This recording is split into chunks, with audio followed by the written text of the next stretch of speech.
आप 120 रुपए जो पेट्रोल ले रहे हैं उसका भाव हम 15 रुपए लीटर करेंगे। अब मैं डीजल पेट्रोल को भी 5 साल में समाप्त करने का मैंने मिशन हाथ में लिया। इलेक्ट्रिक स्कूटर हमने लाई, इलेक्ट्रिक कार लाई, इलेक्ट्रिक बस लाई, अब इलेक्ट्रिक ट्रक आ रहा है, इलेक्ट्रिक ट्रैक्टर आ रहा है। और अब देश की जनता एयर कंडीशन बस में घूमेगी, टिकट रेट 30% कम होगा। और मैं अभी स्विट्जरलैंड गया था, ऑस्ट्रिया गया था, वहाँ बाहर निकलने के बाद हवा लेता था तो ऐसा लगता था कि मैं रसगुल्ला गुलाब जाम खा रहा हूँ। और यहाँ रहते तो दिल्ली में जाते 3 दिन में इन्फेक्शन हो जाता है। नागपुर में अभी मैंने एक बर्ड पार्क बनाया, वहाँ आम के पेड़ लगाए, जामुन के सब फलों के पेड़ लगाए, पर नियम बनाया कि कोई इंसान इसको नहीं तोड़ेगा। ये जो पेड़ होंगे ये केवल पक्षियों को फल खाने के लिए होगा। ऐसा बर्ड पार्क अब हम तैयार कर रहे हैं ताकि पर्यावरण के दृष्टि से हम उनकी भी रक्षा करें।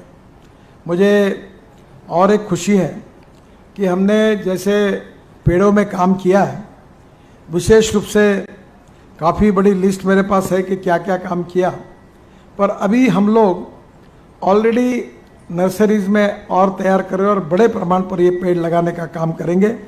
इसके डिटेल्स मैं आपको सबको जरूर दूंगा हमारे वेबसाइट से। पर इसके साथ साथ हम पर्यावरण की रक्षा करने के लिए और भी इनिशिएटिव हमने लिए है।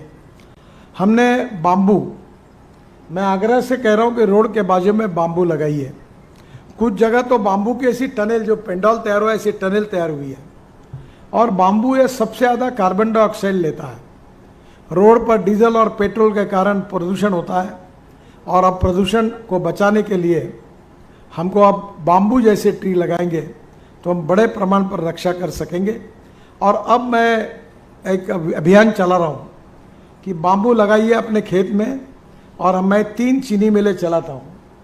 और मैं मराठवाड़ा और साखर संघ को भी, वसंतदाता शुगर इंस्टीट्यूट को भी अपील करने वाला हूँ कि गन्ने के भाव से हम बाम्बू को खरीदी करेंगे। और ये जो कोयला है 16 लाख करोड़ का हम इंपोर्ट करते हैं, इसके बजाय हमारे थर्मल पावर प्लांट में हम बाम्बू यूज़ करेंगे।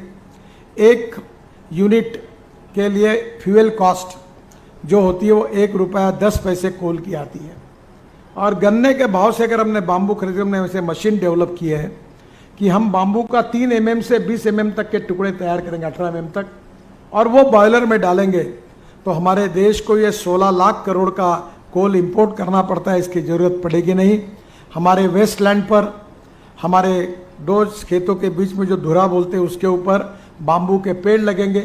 और 1 एकड़ में भीमा बाम्बू जैसे लगता है, उसको 200 टन बाम्बू होता है। अभी पाशा पटेल के पास यहीं आपके मराठवाड़ा में उन्होंने करीब 50 लाख प्लांट तैयार करके रखे हैं। और वो किसानों को, सुधीर मुनगंटीवार जी ने, कल ही मेरी उनसे बात हुई, उनको मैंने 2 बातों के लिए आग्रह किया, उसकी योजना वो बना रहे हैं। एक कि बाम्बू के प्लांट जो है, बाम्बू की स्पेसीज जो अच्छी, वो हम उसके जो सैंपल्स है वो किसानों को कैसे दें, उसमें कैसा कंसेशन दें, और जो बाम्बू तैयार होगा उसको किस प्रकार से मशीन देकर गांव के युवकों को उसके टुकड़े करके हम पावर जनरेशन के लिए यूज़ करें, ताकि ये कम से कम 1.5 से 2 लाख करोड़ की इकोनॉमी बनेगी और गांव के युवकों को इसमें रोजगार मिलेगा। हमने बाम्बू का वणी से वरोड़ा यहाँ क्रैश बैरियर तैयार किया है लोहे के बजाय, और अब मैं देश में उसका प्रचार कर रहा हूँ कि एक्सप्रेस हाईवे पे हमारे किसानों के बाम्बू का क्रैश बैरियर लगेगा। जो वेस्ट लैंड है उसके ऊपर हम बाम्बू की, पर यहाँ हमारे एडिशनल कलेक्टर साहब बैठे, फॉरेस्ट के अधिकारी बैठे, मैं उनसे अनुरोध करूँगा झुड़पी जंगल, वन जमीन जहाँ एक भी पेड़ नहीं है, वहाँ बरसात में अगर बाम्बू के पेड़ लगाएंगे, और वहाँ बाम्बू अब ग्रास है, और ग्रास काटने के लिए अब शासन की परमिशन नहीं लगती। इसके लिए सरकार ने वो जो बाम्बू को प्लांट करके कहा जाता था वो निकल गया है, और इसलिए ये बाम्बू की इकोनॉमी हमारे देश में विकसित करने का हम प्रयास कर रहे हैं। हमने बिटुमिन में 7% प्लास्टिक डालने की बात की है, ताकि हम पर्यावरण की रक्षा करें। जो वेस्ट टायर है उनकी रबर की पाउडर निकालकर 15% बिटुमिन में डाल रहे हैं। हम करीब डांबर इंपोर्ट करते हैं, करीब 30 लाख टन। अब उसके बजाय रबर पाउडर डाल के उसका उपयोग करेंगे। डांबर भी सस्ता होगा, 50 रुपये किलो डांबर है, 30 रुपये किलो रबर की पाउडर है, तो निश्चित रूप से 20 रुपये की बचत होगी। और रास्ते की क्वालिटी भी सुधरेगी। इसके साथ साथ हमने 1000 से ज़्यादा अमृत सरोवर बनाए। दौड़ने वाले पानी को चलने के लिए लगाओ, चलने वाले पानी को रुकने के लिए लगाओ, रुके हुए पानी को ज़मीन को पीने के लिए लगाओ। गांव का पानी गांव में, खेत का पानी खेत में, घर का पानी घर में, अब रोड का पानी भी रोड में। यही हमने जल संवर्धन की कोशिश की है। आपको पता होगा कि बुल्ढाना जिले में वाशिम, अकोला बहुत काम हुआ। पंजाबराव कृषि विद्यापीठ में मैंने हमारे NHI ने 36 तालाब बना के दिए। वेटरनरी यूनिवर्सिटी में 8 तालाब बना के दिए। पंजाबराव कृषि विद्यापीठ में केवल 250 एकड़ में इरिगेशन था, अब 3500 एकड़ इरिगेशन हो गया। इतना ही नहीं तो अनेक जगह पर नदी नालों का खोलीकरण करके हमने जल संवर्धन का काम किया है। मुझे और एक अच्छी बात आपको बताना है कि जो कचरा है, हमने दिल्ली में जो रिंग रोड बना रहे हैं उसमें 25 लाख टन दिल्ली का कचरा हमने रोड में डाल दिया और दिल्ली को कचरा मुक्त करने का काम कर रहे हैं। हमने अहमदाबाद डोलेरो रास्ते में अहमदाबाद का 30 लाख टन कचरा रोड के अंदर डाल दिया ताकि हमारे पर्यावरण की रक्षा हो। मुझे एक तरफ जल संवर्धन का काम हो, एक पेड़ लगाने का काम हो, ट्रांसप्लांटेशन का काम हो, बाम्बू का उपयोग हो, प्लास्टिक का वेस्ट टायर का उपयोग हो, ये सब करते समय हमारा प्रयास है फ्लैश हो जो हम रोड में डाल रहे हैं। इन सब के पीछे हमारे देश के पर्यावरण की रक्षा ये भावना है। और ये काम केवल कोई हम लोग मिलकर नहीं कर सकते, हम जरूर कोशिश कर रहे हैं। NHI के तरफ से हमने E-Tech किया है, 3.5 करोड़ पेड़ लगाए, 61,000 पेड़ ट्रांसप्लांट किए, पर जनता का इसमें सहयोग चाहिए। अब मैं डीजल पेट्रोल को भी 5 साल में समाप्त करने का मैंने मिशन हाथ में लिया। इलेक्ट्रिक स्कूटर हमने लाई, इलेक्ट्रिक कार लाई, इलेक्ट्रिक बस लाई, अब इलेक्ट्रिक ट्रक आ रहा है, इलेक्ट्रिक ट्रैक्टर आ रहा है। जो राइस स्ट्रॉ है परली, cotton straw, rice straw, bagasse, इससे अभी बिटुमेन बनाने का हमने एक प्रोजेक्ट फाइनली लाया है जो CSIR और सेंट्रल रिसर्च रोड ऑर्गेनाइजेशन ने अप्रूव किया है कि जो परली जलाते हैं इससे बिटुमेन तैयार होगा और किसान अब अन्नदाता से ऊर्जादाता बना है, अब बिटुमेन दाता बनेगा और वो बिटुमेन हम खरीदी करेंगे रोड के लिए और किसानों को गांव में रोजगार मिलेगा, लाखों किसानों को। तो मेरा आपसे यही अनुरोध है कि अब हमने परली, पराठी, तुराठी से CNG बनाने के प्रोजेक्ट लाए। 135 प्रोजेक्ट देश में काम शुरू हो रहा है, 26 प्रोजेक्ट शुरू हुए, मैं खुद डाल रहा हूँ। हमने इथेनॉल लाया, शुगर फैक्ट्री, आप गन्ना लगा रहे, आज किसानों की इसलिए हालत ठीक है कि इथेनॉल आया। अब इथेनॉल से हमने बजाज, TVS और हीरो तीनों की स्कूटर और ऑटो रिक्शा 100% इथेनॉल पर आई है।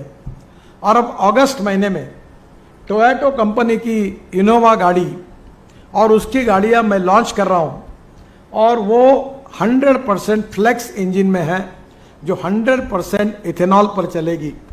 पेट्रोल का रेट 120 रुपये लीटर है, इथेनॉल का रेट 60 रुपये लीटर है। पेट्रोल डीजल के कारण प्रदूषण होता है, इथेनॉल के कारण प्रदूषण नहीं होता है। ये किसानों का ग्रीन फ्यूल है और इसके साथ गाड़ियां तो चलेगी। मैं एक ही बताता हूँ, आपका फायदा होगा। आप 120 रुपये जो पेट्रोल ले रहे हैं उसका भाव हम 15 रुपये लीटर करेंगे। जितना एवरेज आपको 120 रुपये के पेट्रोल में मिल रहा है उतना एवरेज आपको 15 रुपये पेट्रोल की कीमत जो है 15 रुपये उतना लीटर का इथेनॉल का एवरेज मिलेगा और 40% बिजली तैयार होगी। अब मारुति सुजुकी भी गाड़ियाँ ला रही है। तो मेरा आपसे अनुरोध है कि अभी मैंने अपने यहाँ बेंगलोर में कोयले से मिथेनॉल बनता है उसका ट्रक लॉन्च किया, अशोक लेलैंड का, वो 25 रुपये लीटर है। और बेंगलोर में स्टेट ट्रांसपोर्ट की 20 बसेस डीजल में 15% मिथेनॉल कोयले से तैयार हुआ डालकर वो प्रोजेक्ट यशस्वी हुआ। अब मुंबई में, पुणे में मैं मिथेनॉल की बसेस शुरू करने के लिए बात कर रहा हूँ, double decker bus, luxury bus, ताकि टिकट रेट 30% कम हो जाए। मैं एक योजना तैयार कर रहा हूँ कि हमारी ST की बसेज जो है, मैं बताता नहीं यहाँ के बारे में, पर देश में सभी स्टेट ट्रांसपोर्ट की हालत ऐसी है कि हॉर्न छोड़कर सब बस में बजता है। पर अब देश की जनता एयर कंडीशन बस में घूमेगी, टिकट रेट 30% कम होगा और गरीबों को अच्छा ट्रांसपोर्ट मिलेगा। इसकी भी योजना हम कर रहे हैं और प्रदूषण नहीं होगा। मैं इसलिए इस सब बातें आपको बता रहा हूँ कि ये छोटा सा ट्रांसप्लांटेशन का उदाहरण ये सयाजी शिंदे जी ने काम किया। इन्होंने पूरा काम करने का ठेका नहीं लिया है, ये पैसे के लिए काम नहीं कर रहे हैं।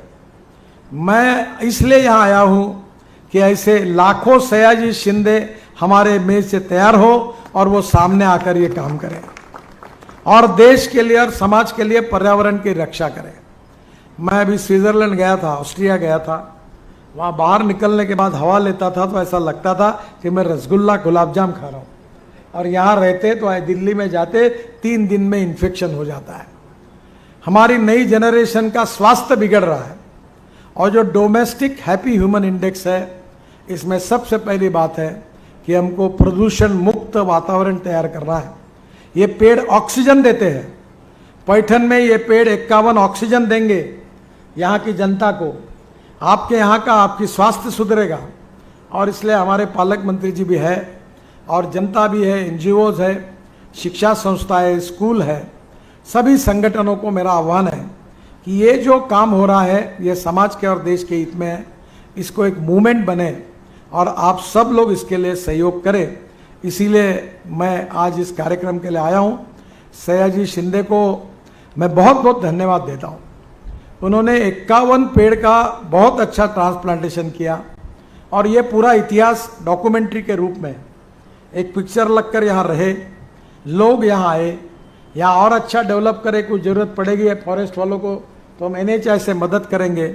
और यहाँ एकनाथ मंदिर में हमारा ये ज्ञानेश्वर महाराज का जन्मस्थल वाला तालुका है, यहाँ लोग आएंगे तो निश्चित रूप से वो यहाँ भी ये पार्क में आएंगे, ऑक्सीजन लेंगे, सयाजी शिंदे को भी याद करेंगे, NHI को भी याद करेंगे, और अपने शहर में ऐसा ऑक्सीजन पार्क ट्रांसप्लांट करके हम बनाएंगे। ऐसा संकल्प करके जाएंगे तो ये भी बहुत अच्छा फायदा होगा। मुझे आज आदरणीय मंत्री जी ने कुछ काम बताया है। पहला काम तो ऐसा है कि पैठन से पंढरपुर पालकी मार्ग जो है, इसमें लैंड एक्विजिशन के कुछ थोड़े बहुत प्रॉब्लम थे, अब वो दूर हो गए हैं, और दिवाली तक यह रास्ता पूरा होगा, और इसके इनॉग्रेशन के लिए मैं निश्चित रूप से आऊँगा। बाद में छत्रपति संभाजीनगर पुणे ये 8 पदरी रास्ता है, axis control, Mumbai Aurangabad Sambhajinagar express highway. प्रधानमंत्री जी के पास हमारी भारतमाला 2 की नोट है, वो मंजूर कैबिनेट की मिलने के बाद तुरंत इसका काम शुरू करेंगे। और पैठन से संभाजीनगर में उन्होंने डिरकिन, बिडकिन और गेवराई यहाँ बाईपास की मांग की है। ये तीनों कामों को मैं वेरीफाई करूँगा, और उसमें भी जो भी मदद कर सकता है ज़रूर करने की कोशिश करूँगा। मीडिया के लोगों को ही आज यहाँ बुलाया था, उन्हीं के लिए ये कार्यक्रम था। फिर भी बाकी भी लोग आए हुए, उनको भी धन्यवाद देता हूँ। और एक 5-7 मिनट का अवधि है, 1-2 क्वेश्चन अगर मीडिया में से इसी विषय से रिलेटेड, दूसरे विषय पे नहीं, अगर आप पूछना चाहते हैं तो पूछिए, उसका जवाब देने की मैं कोशिश करूँगा।